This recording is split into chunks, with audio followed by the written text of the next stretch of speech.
Welcome to No More Mondays, the podcast that helps you navigate career challenges through the wisdom of professionals who have been at the same crossroads.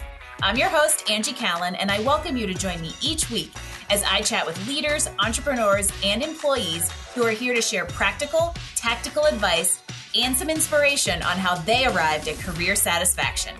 From job searching and career changes to going out on your own, we're breaking down barriers and providing actionable takeaways to help you take charge of your Mondays and ditch the Sunday blues.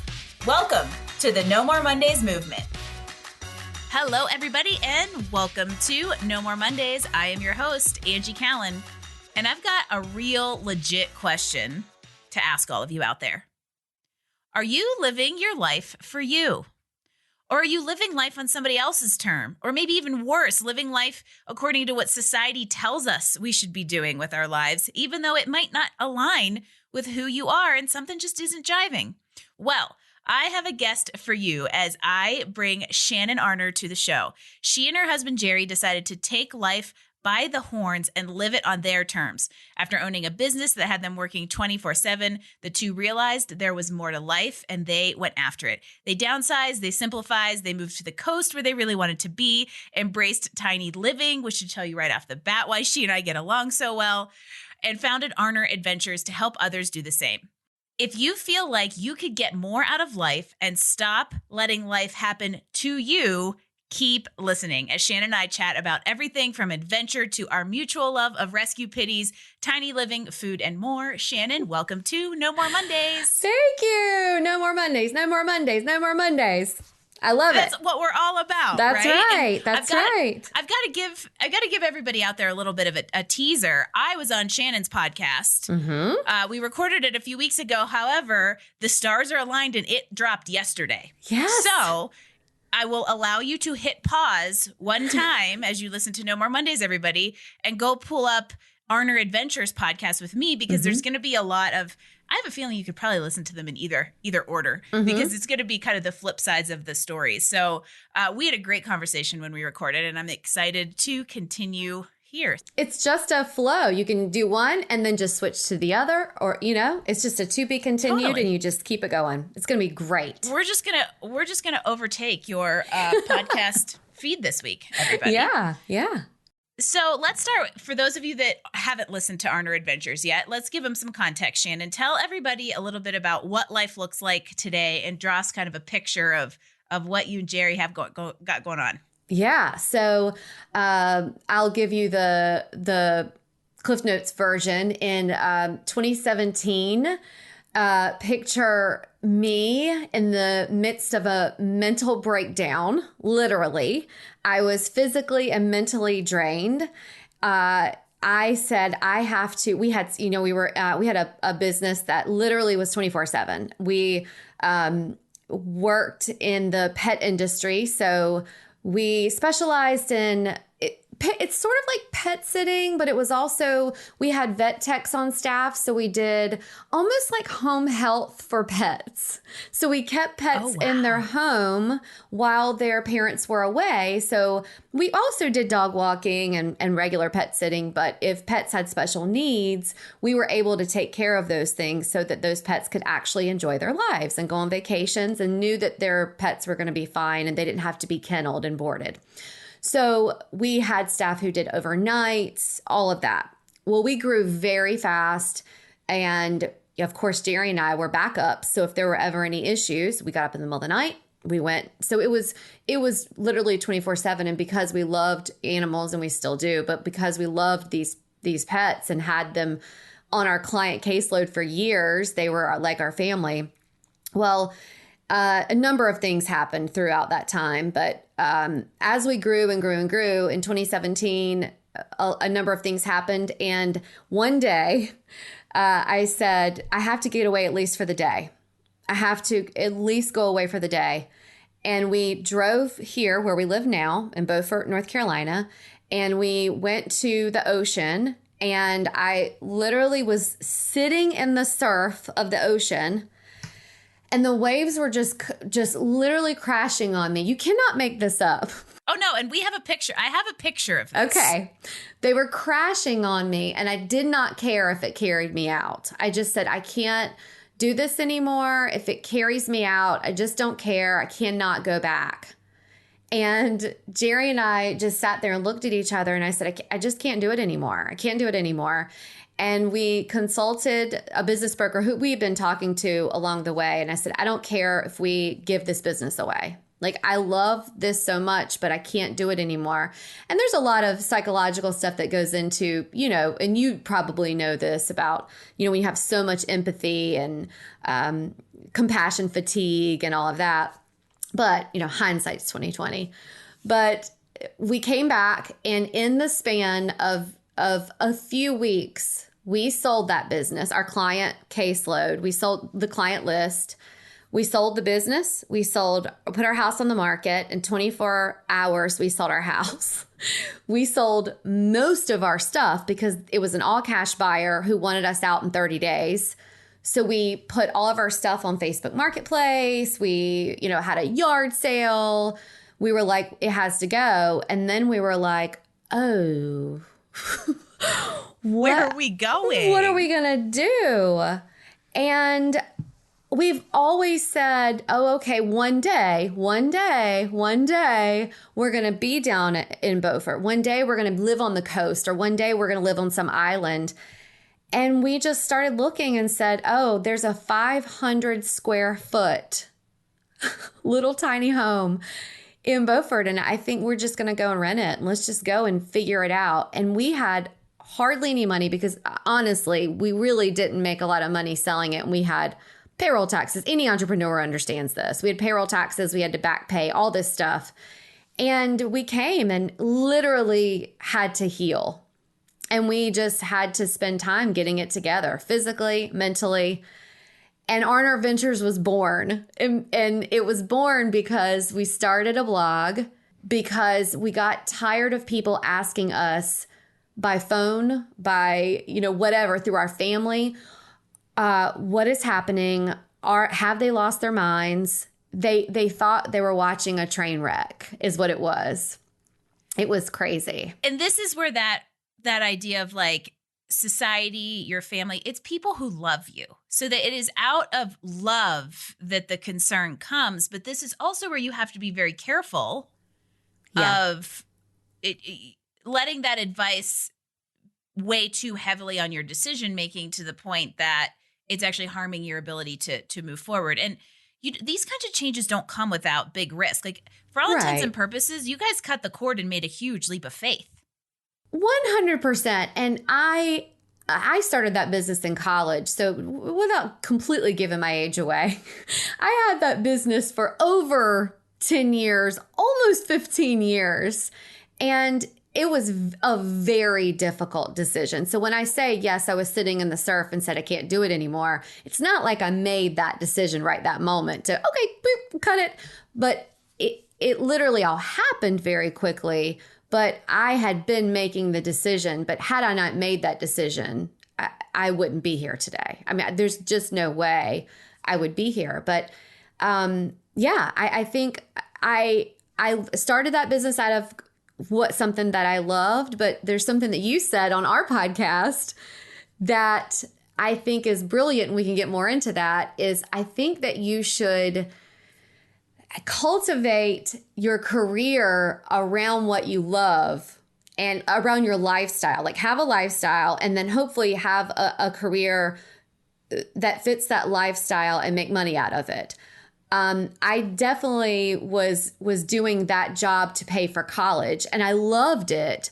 But then I got to where I did not love it. I didn't like the work of it. I wish I would have just been like, okay, let me volunteer. And I didn't know enough about the business sense to understand the growth of it and all of that. So again, hindsight is 2020. But when I feel like the picture that you painted with the beach and the just like that is what real burnout looks like. And yes. You were there. And like you said, if you and Jerry had not made the decision to make changes, and I actually think that like you needed the fast change, right? You were like, there wasn't much wick left on that candle.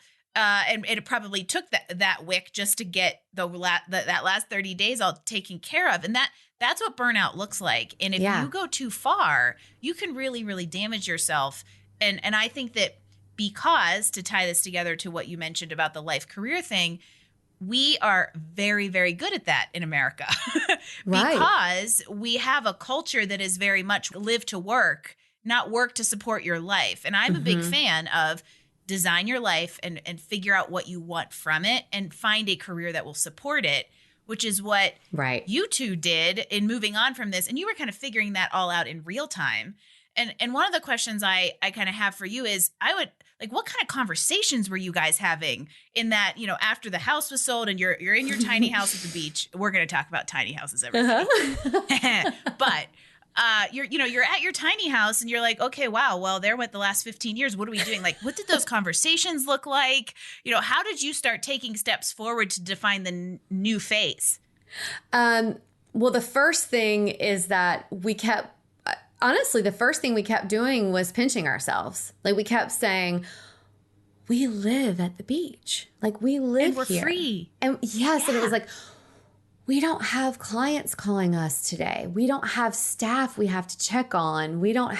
So we were definitely, it was at first sunshine and rainbows. Like, it was honeymoon. Well, that's your healing period you mentioned. You needed sunshine and you needed a honeymoon period. Yes. To enjoy the new life and kind of recoup. Yes. And we definitely were still, I mean, we were grieving different things, different losses we had experienced. So we were still doing that. And then we were sort of like, okay, we should look and see what resources we need for therapy. And we knew we needed those types of things. And then we just started being more active. And then it was like, well, okay, what are we going to do to get money?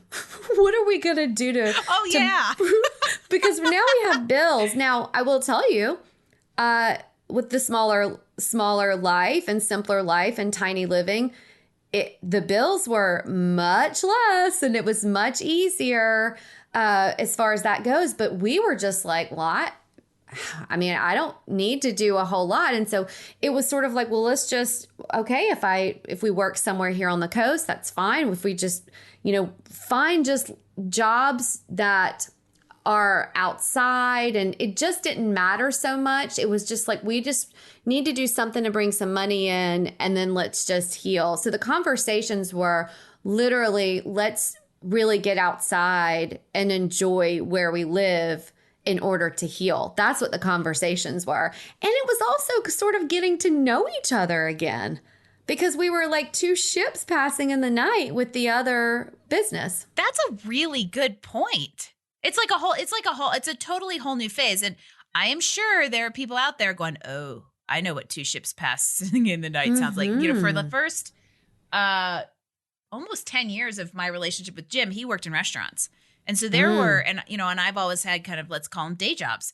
There were periods of time where we would see each other from like 10 a.m. to 2 p.m. on a Saturday. And that was like our time together. And it just starts to feel like, well, no offense, Jim, but like, it's like almost, what's the point? We don't even get to coexist. And so I'm sure that was just so refreshing to kind of like re-engage and lean back into your relationship because you had time to do that. 100%. 100%. That's exactly what it's. And we still say that now. I'm like, how do we have conversations now that we're still learning things about each other and we've been married this long? Well, it's because we had this business together and we were not talking. We were only talking about the business. And if we went to dinner, it was like, okay, so can you call this staff member and tell that, can you go and train? How are we going to do this? And it was never. They were always business meetings. Yes. Yeah. Never. This definitely strikes. So, and we are already, it was Shannon and I, when you listen to the episode of me on Arner Adventures, like through the course of the episode, Shannon and I are like, really? You too? I mean, they're like parallel lives here in lots of different ways. Yeah. Even some timeline stuff that I didn't know before. But I also think we have to figure out, Jim and I, we have to are very careful and intentional about like today, like this is a business, because he works for Career Benders, all of you out there. He's literally sitting here listening to this conversation because he produces No More Mondays. And so I need to be careful what I say about him. But you have to be, if you're in business or you have like a spouse who works for you, you have to be really intentional about when to talk about business and making sure you do and talk about kind of like other things. And we learned that the hard way in a similar similar kind of, we actually bought a business together that failed and we went bankrupt around the same exact time that you guys were selling off and moving to the beach. I was like, wow, timeline wise, we were just like in parallel universes, which is why we went tiny. So let's go there. The schoolie. Shannon, I'm excited. I love to talk the about schoolie talk. Yeah, we're going to talk about minimalism, and for all of you that like to watch Tiny House Nation on House Hunters, the next few minutes is for you, because I don't actually talk about this much on this show. But Jim and I lived in a micro tiny house for 4 years. He actually sent me a chat when you said you moved into a 500-foot tiny house. He was like, "That's not tiny," because ours wasn't the schoolie. It was 225 square feet. We built it in a bus. And we lived in it for 4 years until we bought our house in July, which was kind of our goal of the tiny living. It's a really interesting experience that in a way I think almost all Americans should kind of go through. Totally. Because minimalism in however you want to define it is such an interesting experience because you just realize how much you don't need when you don't have room for it. And I also think that then translates to like what you end up having you make up for in space of non-physical things, mental energy, physical energy, emotional energy. What is your experience in that? So I always say that I was two people. Jerry kind of goes along with the ride. Like he has always sort of been the person that didn't need a lot of stuff. No, he enjoyed it. And he will tell you right now that he loves our lifestyle that has less. I was two different people. Like something clicked. I don't know what happened. I was the person who converted in our old Shannon, old house, converted one of our bedrooms into a closet. Like I made it into a closet. I had somebody come in, made it into a closet. Now it makes me want to vomit thinking about that. Like, who was that? Like that was just, but you go through things to become the person you are now. But now I say all the time, minimalism helped also reduce my mental clutter. Like if I have physical clutter in my life, you can almost guarantee that the mental clutter is there. And to get rid of the physical clutter, it also helps my mental stability. Call it whatever you want. I've talked to my therapist and it can be a control issue. It can be a way of just like purging and having cleansing. Whatever you want to say, it doesn't matter. What matters is that it's something that helps me. And what helps me is having clarity, having less to worry about, having less distraction. And I think that there's so many, philosophical ways to look at it too. But I think at the end of your life, no one looks and says, I wish I had more shit. You don't say that. That's totally true. It really does come down to like, what are you going to regret? Yeah. And I think I almost have this idea in my head that it's like minimalize to maximize. Maybe there's an episode title in there somewhere. Mm-hmm. But it was really interesting, I think, for our experience is that, in a way we kind of got more stuff, but it was almost for the very specific reason of adventuring. Yeah. And now that we live in, let's call it a normal house, which has been a lifelong goal of mine. And at 42, I finally got to make it real because the bus allowed us to do it. We are I find myself being conscious about not reacquiring tons and tons of stuff. So of course we had to get furniture and stuff for the house, but trying not to like fall back into giant consumerism of like refilling a closet with all the things that I got rid of and stuff like that. 'Cause 80-20 rule, everybody, you only wear 20% of what's in that anyway. Yeah. So it's almost like, and not, we're like totally on a soapbox. But I think the point is take stock of what in your life is taking up space and the purpose of it so that you're intentional about having it. For us, we're intentional about having paddle boards and lots of skis because we do those things 50 days a year each. And so I would say think about what you're acquiring and where it fits. That in and of itself could even be a little bit of a minimalist type of exercise without getting rid of everything. Yeah. And just less consumerism overall. I think it's interesting. And we were talking about the soapbox, and I can totally get on a soapbox, but now you were talking about earlier, I'm going to go in two different directions here, but you were talking about earlier, the husband, wife, and Arner Adventures is a business now. It generates income, from our website and all of that. It was totally unintentional. We didn't even know that we were going to be building a community off of it, but it does. And we work to create content and put out information for people to understand that it is a simpler lifestyle that can help, make your life more fulfilling. And so Jerry and I, while it is our lifestyle, we do make we do set the intent of not talking about it so much, the Arner Adventures part, outside of what I call work hours. But what I was getting to is I think that it's interesting that so many people can really poo-poo this lifestyle, or say I can't do that. There's no way I can do that. Well, first of all, that's fine. It's not for you. I'm not saying our lifestyle's for you. Yet, when someone comes to visit us, or when someone comes into our sphere, they will almost always comment, "Gosh, it's so calming. It's so calming to be around you guys. And it's so calming." I'm like, I know, but it didn't used to be like that, did it? It used to be chaotic. It used to feel so chaotic, didn't it?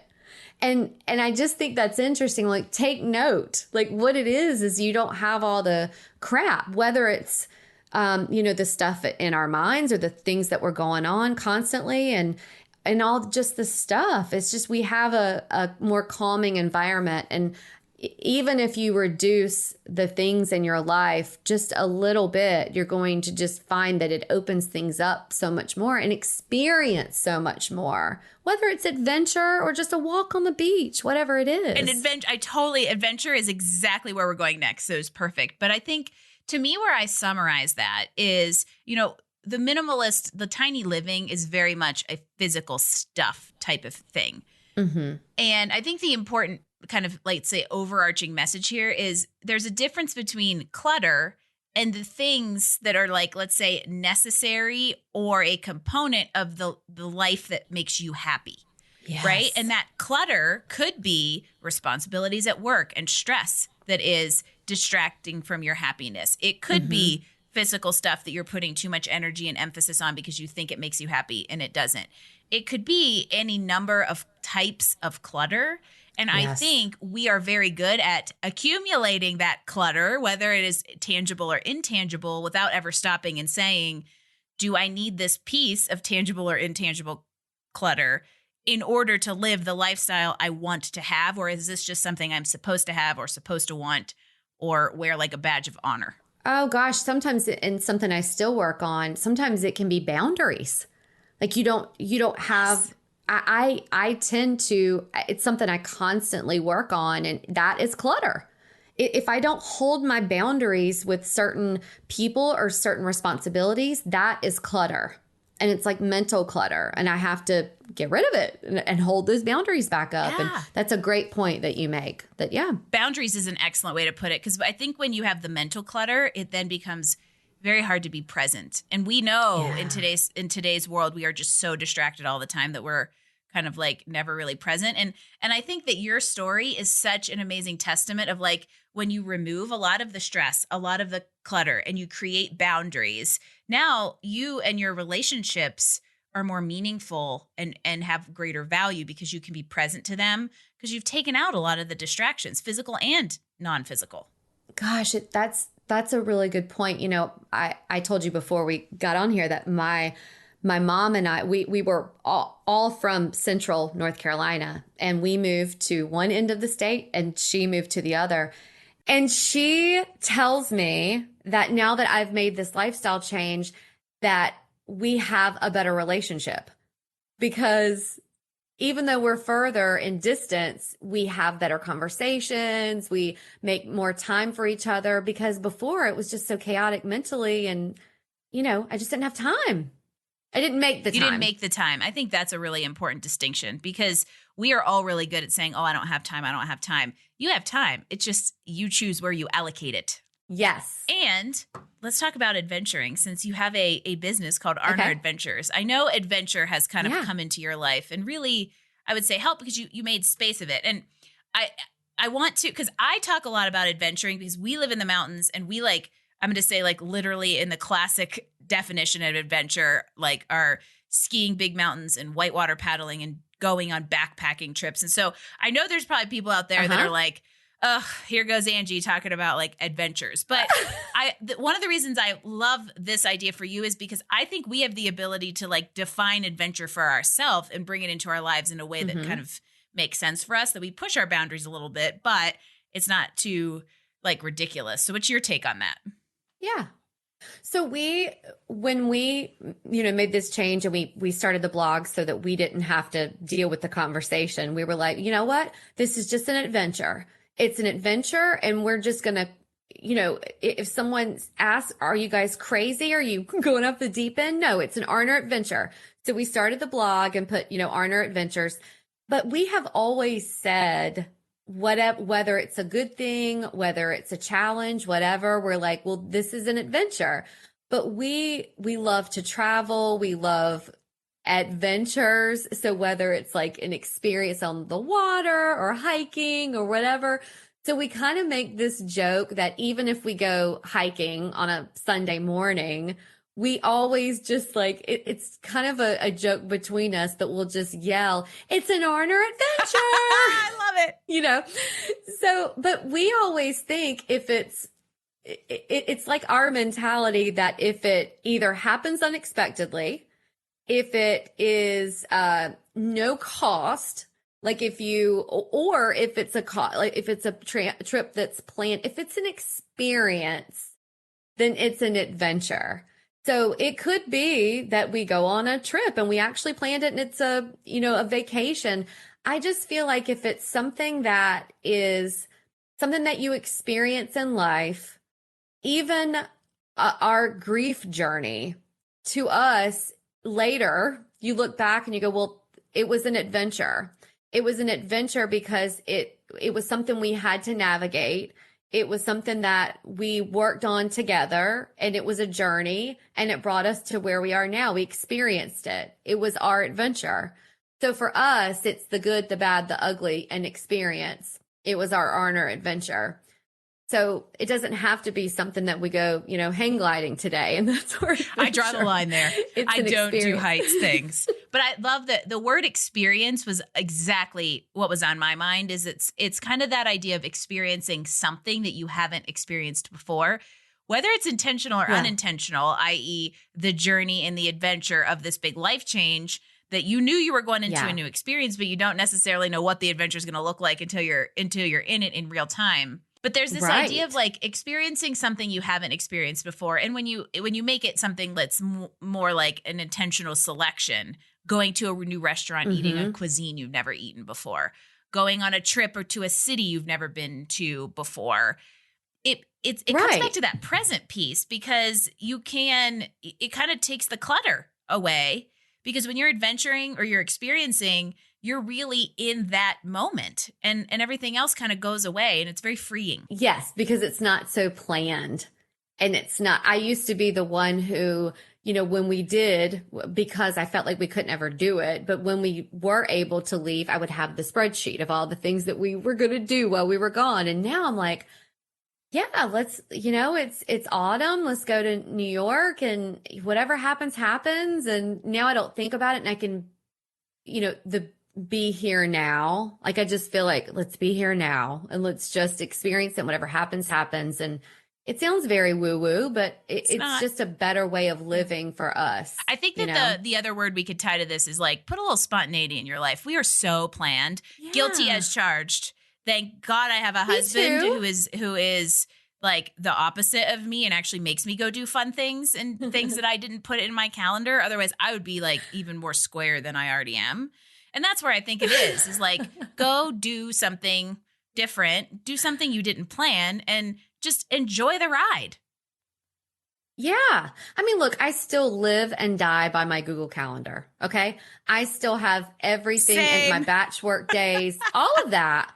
But I still have my off times. And that's when I'm like, okay, I'm going to live in the moment. And, you still have to live your life in I mean, I still have to live my life in a structured way for work and for other things, but for the experiencing life, I want to experience it in a be here now way. Yes, absolutely. So let's give everybody out there some advice. I guess what tools or actions, somebody out there is going, man, I wish I could just be more spontaneous. I wish I could just go do the thing. Like, what advice do you have for people out there who might be in that place and don't know how to take a step forward? They know they're not where they should be or want to be, but they're like, okay, what do I even do? How do they get the ball rolling? So I feel like when people hear, and that's why I wanted to make sure that I said, we didn't make this decision in one single day, right? So I don't know if selling your house, doing everything in one day is the decision. Now, look, you did say on our podcast, and you said it here too, that if you are at a stage where you're at burnout, sometimes quitting your job right then is what you have to do for your health, right? I think if you're at that point, you've got a different decision to make. And that's where I was. I mean, I needed to make some decisions. And there's all these studies through like the Great Resignation and people who sometimes are like, I don't care how I get through it. I will work a drive-through. I will wash cars. I'll do whatever I need to do to get out of this terrible situation. Right. And so I think what you have to do is look at, and not to be negative and not to be I think the end of life is a beautiful time. I think it's a golden time. I think what you have to do is look at the end of your life and say, what will I look back on and be happy that I did? The whole thing is just why wait? Why wait on whatever it is that you want to do? And so I wish earlier we would have looked at everything that we wanted for our life and have it happen earlier. It didn't. But I think that you just look at it and say, where do I want to be? And what steps do I need to take to get there? So if it's, downsizing, you need to assess, to look at the things that you don't need in your life. You need to understand that the things that you have don't encompass, if your grandmother gave you a piece of pottery, she's not in that piece of pottery. You don't need to keep it.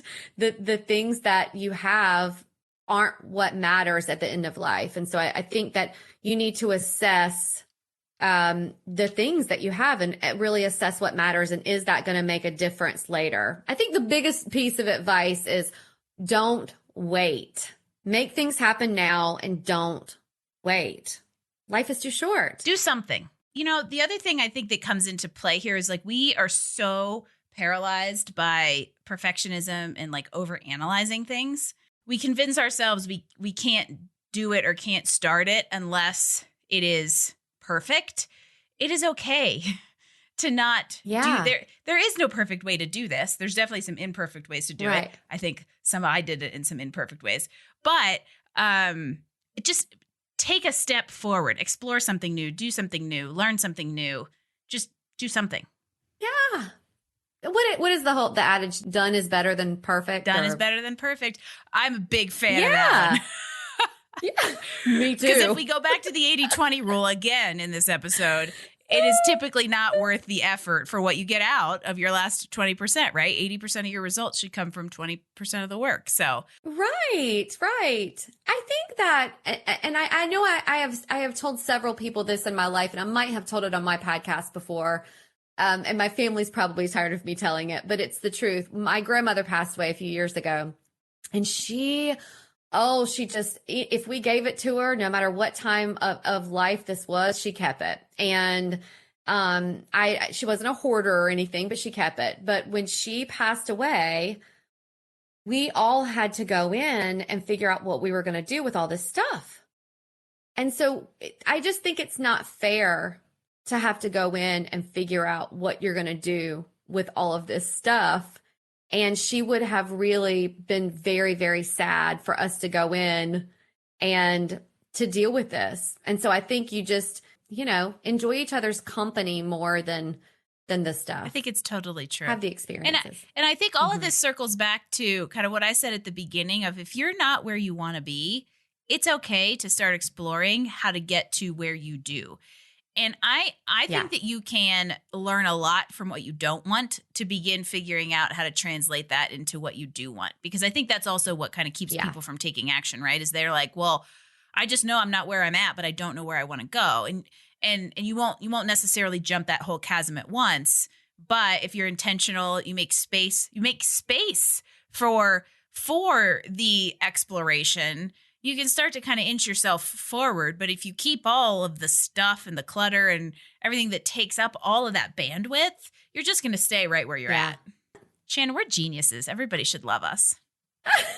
Let's stay up on this soapbox for a little bit. Let's just stand around. Maybe there you go. Minimalist to maximize, a soapbox from Angie and Shannon. There's your episode title. Wonder how that one performs in SEO. Right. So speaking of how amazing we are, I could do this all day, especially because we have so many like we could talk about food together. We could talk about rescue pitties together. There's like all these things that like choosing not to have kids. Like there's like literally everybody. There are so many parallels.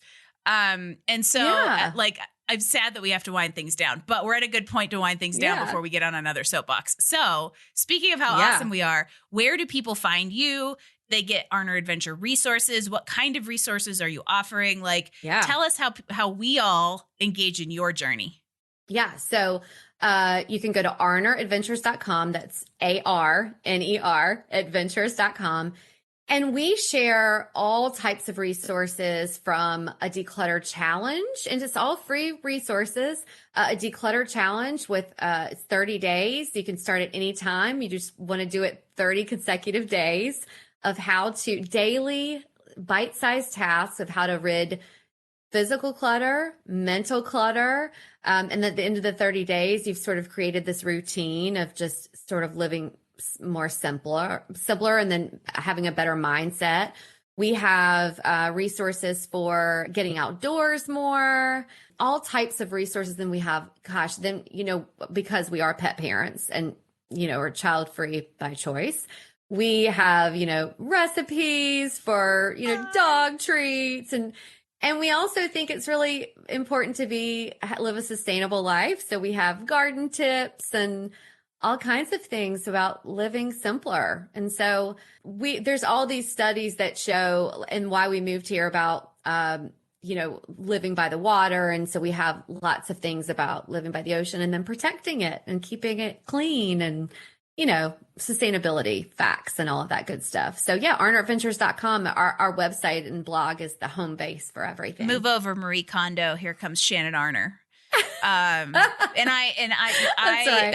love so many of the resources. I love the idea of the 30-day clutter, everybody. I'm going to throw down a challenge and encourage you all to just do it. And don't try to plan it in your calendar. Just go do it. There's your spontaneous act. But I think that there's so many elements there of not only kind of simplifying and streamlining your life, but also doing it in a way that makes us good stewards for this place that we live. For you guys, it's oceans. For us, it is rivers, and we have a huge water issue here in the West, and protecting our winters and all those kinds of things. So I love that you bring that in as well. Have you read the book Blue Mind? No, I love when people throw out book recommendations here. Tell me more about that. So he wrote a book about he did all this research about the studies of how important it is to, of course, protect water, but studies that show the healing properties of being near water. And even, your heart rate, just if it's even just being near bodies of water, it just reduces. And I read it right before we moved here, and I've reread it several times. It can be a little imposing. It's a thicker book, but it's well worth the read. I highly encourage you to read it. And that's the kind of read that comes to you the first time exactly when you needed it. Like that was not a coincidence that you happened to read that right before going to the beach at a time when you're really burnt out. But even if didn't consciously or really know that there is statistically proven water can it does have healing properties. Just think about like how good does it feel to go to the beach, or if you went to a lake or something like that? It does. Or if you're even in proximity to water, you can't see it, but you can feel it. It is totally true. So, hey, there's another first step you could make. Plan a trip. Go to the water. Yeah. Just go hang out by some water. Exactly. It's funny and maybe this was an accident, but when I first started Career Benders, I had this video on my homepage, and it was me sitting by a river talking about how you should get outside to go find inspiration. How's that for full circle, Shannon? That is. What a nice segue. No kidding. All right. So as we kind of close things out, let's give everybody just a little bit more inspiration, even though this whole episode is inspiring to just, regardless of the soapboxes, choose the life you want to live and go after it. I think is the big, big, big inspiration here, and lots of little pieces of wisdom and recommendations on how to do it. So let's give everybody one more big piece of inspiration as we kind of say adieu. We're all about no more Mondays here, and I know you love that kind of idea too. So in your everyday life now, because I would say you made a huge change to combat the Sunday scaries, but how do you continue to do that and make sure that you continue to love Mondays a little bit more? I will tell you, when I think of this also shows my age, but when I think of Mondays, I think of it as fresh, and I think of Outcast, so fresh and so clean, and so clean, Mm-hmm. Ain't nobody dope as me. So fresh and so clean. I think of it so fresh every single Monday. I think of Mondays as fresh every single Monday. And it's interesting to talk to people who aren't in a place where they're happy, and the percentage of the people who it's gotten worse recently. It was 70%. And it makes me sad. Yeah, it was 70%, which I think is still normal. But the additional, more troubling statistic is now that 40% of people wouldn't wish their job on their worst enemy, which effectively means that 40% of employees are in hell. I mean, that's terrible. So I have learned that Sundays, I used to have the Sunday scaries, but I used to feel like I had everyday scaries. But Sundays is, you have to embrace every single moment for what it is to come. And every hour, not even just day, but every hour, every minute. But Mondays for me is a fresh start. And even though every day Monday is a fresh start. And if you start your morning, if you wake up and the first thing you do is start it with dread, the whole day is going to be dread. You can't start it that way. So no matter what kind of job you have or what kind of life is going on, I encourage you every single morning to get up and have a gratitude practice and think of, 3 things that you are grateful for, even if it's breathing that day, even if it's that you have shelter, even if it's that your dog is sitting beside you and how grateful you are that she's sitting there. And even though if she's begging for her food and you have to get up, whatever it is. Little Betty White. Love Betty. Betty White lives on, everyone. She lives on as Shannon's adorable little white pitty. She's so cute. Yeah, she's the best. She is a golden girl too. She's the best. The morning rituals and routines set the tone for your day. So Mondays are a fresh start, but every morning is a fresh start. I don't know why. Even I used to, for a while, I worked on Sunday through Thursday, but for some reason, I always mentally have a reset on Mondays, and I think it's for 20 years in the professional world.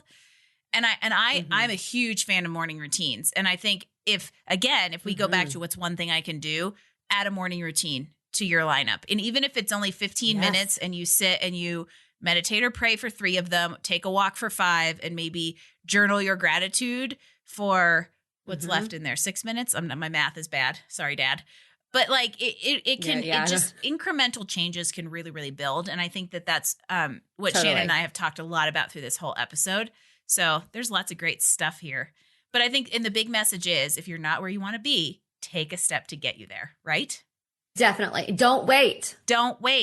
Take the step. And it doesn't have to be the perfect step. It's too short. It doesn't have to be the perfect step. You don't have to sell your business, your house, and all your stuff in one fell swoop, everybody. No. You can clean out your closet but and take the a bag step to do Goodwill. it. Because in all honesty, that's what we did too. It was like downsize, sell it all off, get a storage unit, and move into a bus. Hey, there you go. That's right. If it worked for us, it could work for you. So don't knock tiny living till you try it. You'll have to link Rio down there too. Yeah. So everybody can go see Rio. For all of you that are curious, Rio does still have an Instagram channel. She has more followers than Career Bender's Instagram channel, hilariously enough. But it's a bus called Rio if you would love to see what the adventures of Jim and Angie Tiny Living looked like for those 4 years. She's still out there. Shannon, it's always so much fun to chat with you. Thank you for being here and for sharing your story and inspiring everybody out there to kind of live a life of purpose and on their terms. Thanks for everything that you do with Career Benders. It's so powerful and so wonderful. I appreciate it. Thank you so much. And don't forget 2 plugs. One, there is the flip side of this conversation at the Arner Adventures podcast, which we will link in the show notes. And if you feel like you need more tips to combat those Sunday scaries, we actually send a newsletter out every single Sunday afternoon with 7 tips on how to improve your work week. So you can head over to careerbenders.com and sign up for that if you actually want some practical tips to just kind of progress your professional development in your life. And Shannon's going to be our guest post coming up here and the next edition of Combating the Sunday Scaries. So we've got all kinds of great stuff for you. Yay. And as far as all of you go out there, thanks for tuning in. We always love hearing from people who are navigating their own career and life crossroads. And in the case of Shannon and Jerry, they're helping others do the same. So Shannon, thanks again for being here and being part of the No More Mondays movement. Thank you. Thank you. And for all of you out there listening, I would love for you to subscribe to No More Mondays and Arner Adventures, wherever you get your podcasts. Leave us 5-star ratings. It's a huge help as podcasters like Shannon and I continue to do what we do and bring you inspiring stories and resources to inch yourself forward in life and career. If you want to leave us comments, feedback, drop guest suggestions, or grab all the links and show notes and book recommendations from today's show, visit us online at nomoremondays.info, and I will see you next week for another episode of No More Mondays podcast. Thanks for joining us for another episode of No More Mondays. Tune in next week as we bring you more insights and actions to help you improve your professional life and find career satisfaction. Don't forget, visit us online at nomoremondays.info for all the details, show notes, and recommendations from this episode. No More Mondays, we drop new episodes every Wednesday. No More Mondays is brought to you by Career Benders, Inc. in partnership with executive producer Jane Durkee. For more information about career coaching, resume writing, personal branding, recruiting, and entrepreneurship coaching services, visit our website at careerbenders.com.